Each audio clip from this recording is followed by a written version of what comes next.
So it's finally 2026 and if you are serious about graphic design तो मेरी बात बहुत ही ध्यान से सुनना। मैं बहुत ही शॉर्ट में आपको बताने जा रहा हूँ कि कैसे मैंने मास्टर किया था 2 से 3 साल पहले and how can you follow that path and do that exactly. देखो इंटरनेट पे ऑलरेडी बहुत सारी वीडियोस अवेलेबल हैं जो कि सेम टॉपिक पर बात करते हैं, बट यहाँ पर मैं अपने एक्सपीरियंस से बताने वाला हूँ कि कैसे 3 महीने के अंदर अंदर आप इस चीज को मास्टर कर सकते हो and it is pretty much doable. इतना डिफिकल्ट भी नहीं है, बस आपकी तरफ से एक चीज होनी चाहिए कि एफर्ट 100% होना चाहिए। क्योंकि नए साल के रेजोल्यूशन के चक्कर में तो लोग स्टार्ट कर देते हैं बट बाद में हफ्ते 10 दिन के बाद वो कंटिन्यू नहीं कर पाते। So if you are ready to work hard and थोड़ा सा टाइम डिवोट करने के लिए रेडी हो, सो लेट्स डिस्कस कि आप कैसे कर सकते हो। सो देखो स्टार्ट कैसे करना है, हाउ आई डिड इट, ये मैं पहले बता देता हूँ आपको।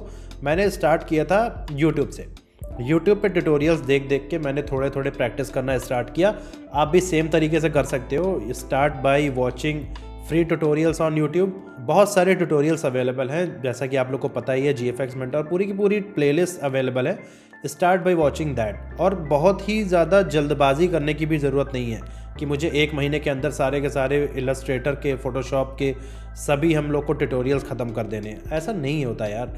देखो आप एक ऐसी स्किल सीख रहे हो जो कि लाइफ टाइम आपको पे करने वाली है, तो थोड़ा सा टाइम लगा करके अच्छे से सीखो। आप एक दिन में एक ट्यूटोरियल देखो और उसको प्रैक्टिस करो अच्छे से। मैं यही करता था, एक दिन में सिंगल ट्यूटोरियल देख करके उसको प्रैक्टिस करता था। उसी को प्रैक्टिस करने में इतने सारे डाउट्स आते थे, फिर उन डाउट्स को सर्च करो कि कैसे इसको मैं सॉल्व कर सकता हूँ अपने लेवल पे। तो इसको बोलते हैं प्रैक्टिस। अगर 40 एपिसोड हैं किसी चीज़ में तो 40 दिन लगाओ, क्या प्रॉब्लम है। बहुत सारे लोगों को मैंने देखा है भाई, प्लेलिस्ट ऑन कर लेते हैं और फिर नेक्स्ट करके दिन भर में 5-6 ट्यूटोरियल देख लेते हैं, और जब पूछो कि आता क्या है तो कुछ नहीं आता। सो कहने का मतलब है कोई एक प्लेलिस्ट किसी एक चैनल की, प्रोवाइडेड कि वो इन डेप्थ नॉलेज देता हो, उसको देखो। एक प्लेलिस्ट देखो, उसमें प्रैक्टिस करो अच्छे से। जो भी डाउट्स हैं उसको नोट डाउन करके, या तो अगर आपका कोई मेंटोर है, आप इतने कैपेबल हो कि किसी मेंटोर को हायर कर सकते हो या फिर उनसे सीख सकते हो, तो उनसे सीख लो। अगर नहीं कर सकते हो तो YouTube is enough. I guess YouTube is enough. अगर स्टार्टिंग में कर रहे हो तो थोड़ा सा टाइम लगेगा, बट यूट्यूब से काम चल जाएगा। अगर कोई मेंटोर होता है तो वो थोड़ा सा आपका एफर्ट कम कर देता है, बस इतनी सी बात होती है। ठीक है, यहाँ तक हम लोग ट्यूटोरियल और सॉफ्टवेयर पे आ चुके हैं। अगर बात ये है कि क्रैक सॉफ्टवेयर यूज़ करें या हम लोग पेड वर्जन यूज़ करें, फिर वही बात है कि if you can afford purchase कर लो, क्या प्रॉब्लम है। बट मोस्टली ऐसा नहीं होता कि लोग स्टार्टिंग में पैसे इन्वेस्ट कर दें सॉफ्टवेयर में, एंड आई थिंक कि ज़रूरत भी नहीं है कि आप पैसे इन्वेस्ट कर दो सॉफ्टवेयर में। आप क्रैक डाउनलोड करके आप काम कर सकते हो। एडोबी वालों को भी पता है भाई कि हमारा क्रैक वर्जन भी ये इंसान यूज़ कर रहा है। आपको क्या लगता है कि उन्हें पता ही नहीं है सब चीज़ के बारे में?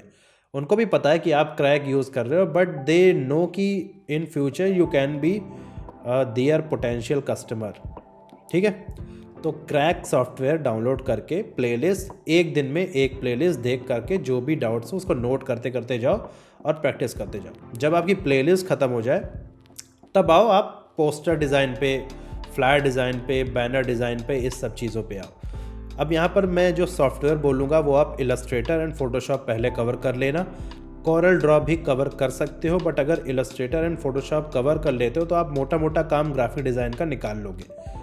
कॉरल ड्रॉ अगर आता है तो प्रिंट मीडिया के लिए थोड़ी सी एडवांटेज हो जाती है आपके पास, क्योंकि इंडिया में प्रिंट मीडिया में कॉरल का बहुत ज़्यादा काम है। बहुत सारे लोगों की यही डिमांड होती है कि अगर हमें डिज़ाइनर चाहिए तो उसे कॉरल ड्रॉ आना चाहिए।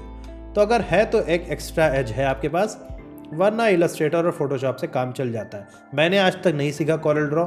अगर कोई मुझसे मांगता है कि कॉरल की फ़ाइल लाओ तो मैं इलस्ट्रेटर में बना करके PDF में सेव करके कॉरल में डाल के उसे मैं भेज देता हूँ, क्योंकि चीज़ें वहाँ पर बन जाती हैं ईज़िली। इलस्ट्रेटर पे बन जाती है मुझसे, फोटोशॉप इलस्ट्रेटर मिला करके बन जाती है। मैं उसे एक्सपोर्ट कर देता हूँ कॉरल में, फिर फाइल सेंड कर देता हूँ। तो देखो जुगाड़ हर एक चीज़ का है। आपको इंडस्ट्री में आना है तो जुगाड़ पे खेलना पड़ेगा, बट इलस्ट्रेटर एंड फोटोशॉप ये दोनों मस्ट हैं, ये दोनों आना चाहिए। अच्छा, बात बहुत ज़्यादा ये हो रही है आजकल कि एफिनिटी भी अवेलेबल है, तो क्या वो सीखें?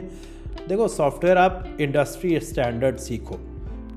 एफिनिटी जैसा सॉफ्टवेयर मतलब अभी नया है मार्केट में, उसकी डिमांड मेरे ख्याल से उतनी ज़्यादा नहीं है।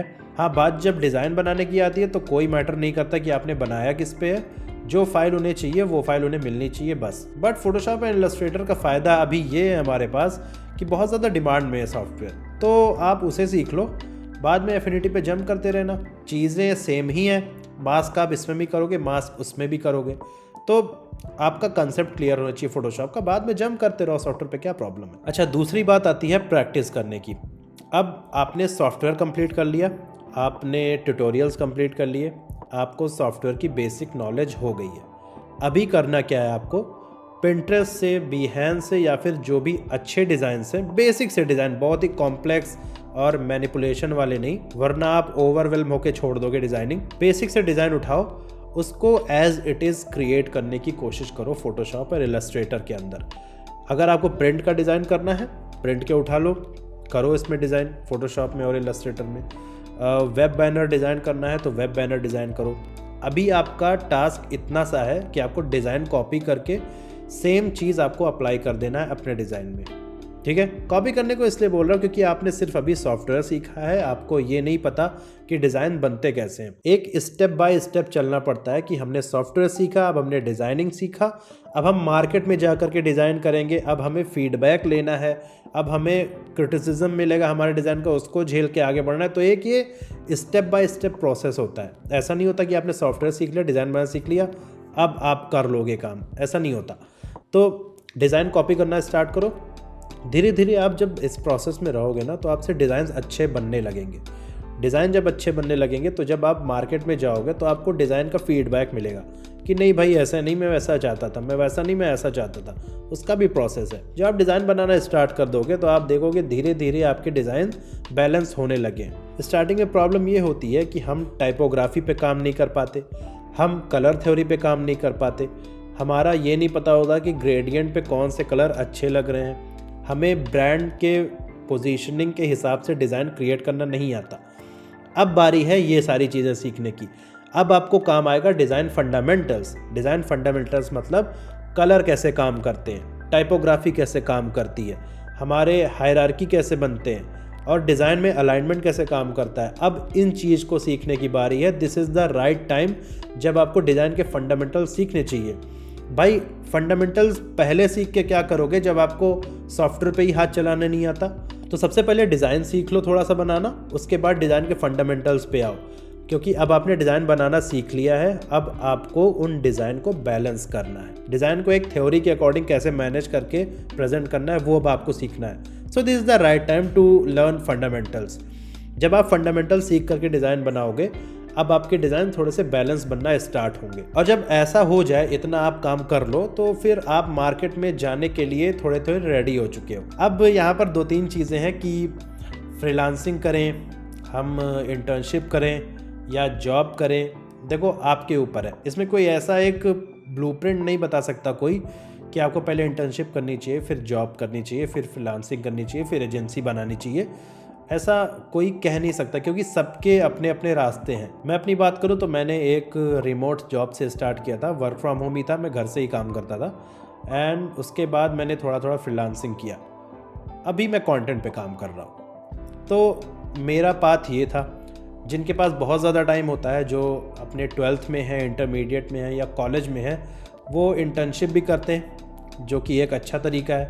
इनिशियली आपको कोई काम नहीं देगा तो इंटर्नशिप एक अच्छा तरीका हो सकता है कि आप उनके साथ करके काम सीखो, आपको एक्सपीरियंस भी मिलेगा, सर्टिफिकेट भी मिलेगा, जो कि यूज़लेस ही होती है, और आप काम सीख जाओगे। मतलब डिज़ाइन बनाना और एक कंपनी के लिए डिज़ाइन बनाना दोनों डिफरेंट चीज़ होती है। तो आप मार्केट में काम कैसे होता है वो सीख जाओगे इंटर्नशिप में। जॉब में डायरेक्ट एंट्री में ये प्रॉब्लम होती है कि आपको कोई क्यों पैसे देगा जब आप अभी बहुत अच्छा काम नहीं कर पाते। तो अगर हो सके तो इंटर्नशिप कर लो, अगर नहीं तो अपने आप को उस लेवल पे प्रूव करना पड़ेगा आपको कि हाँ मुझे अच्छी डिज़ाइन बनानी आती है, और वो विथ प्रैक्टिस ही आएगा। मैंने बहुत सारी प्रैक्टिस किए थे, तब मेरी जाकर के एक जॉब लगी थी, और इजी नहीं था उस जॉब को क्रैक करना भी। तो सबका अलग अलग अपना अपना तरीका है।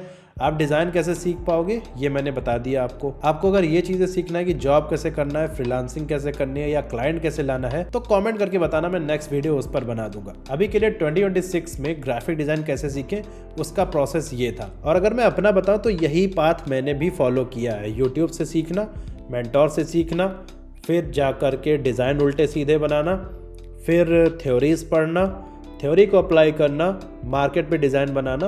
तो ये एक थोड़ा सा इनिशियल प्रोसेस होता है, इसको आप फॉलो करके एक अच्छा डिज़ाइनर बन सकते हो। और ये लेगा भाई, ये साल 6 महीने लेगा आपका। इतना मत सोचो कि मैं 1 महीने में डिज़ाइनर बन जाऊंगा, मैं 2 महीने में डिज़ाइन बन जाऊंगा। डिज़ाइन बहुत ही डिफ़िकल्ट जॉब होती है, तो थोड़ा सा दिमाग लगता है इसमें। तो आज के लिए इस वीडियो के लिए सिर्फ इतना ही। मैं नेक्स्ट वीडियो में आपसे मिलता हूँ। कोई अगर आपकी स्पेसिफिक टॉपिक है जिस पे आप चाहते हो मैं वीडियो बनाऊँ तो नीचे कमेंट करके बता देना। बाकी मैं मिलता हूँ नेक्स्ट एपिसोड में, तब तक के लिए थैंक्स फॉर वॉचिंग।